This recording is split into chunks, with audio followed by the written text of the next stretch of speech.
இன்று அதிகாலை கினபாலு சிகரத்தில் பெய்த கனமழையின் காரணமாக அப்பகுதியில் வெள்ளப்பெருக்கு ஏற்பட்டது. அதனைத் தொடர்ந்து கினபாலு மலையின் சயட் சோதனை சாவடி பகுதியில் இருந்து 155 மலையேறிகளும் இந்த வலுவான நீர் ஓட்டத்தை வெற்றிகரமாக கடந்து தற்போது பாதுகாப்பாக இருப்பதாக அதிகாரப்பூர்வ தகவல்கள் வெளிவந்துள்ளன.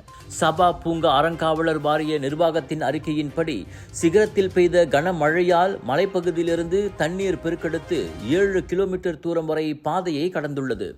சபா பூங்காக்கள் தேடல் மற்றும் மீட்பு குழுவினர்களின் வழிகாட்டுதலில் உடனடி கண்காணிப்பு மற்றும் மதிப்பீடுகள் மேற்கொள்ளப்பட்டதோடு பாதை பாதுகாப்பானதாக இருந்த போதும் அனைத்து மலையேறிகளும் வழங்கப்பட்ட பாதுகாப்பு கயிறுகளை பயன்படுத்தியதாக அறியப்படுகிறது.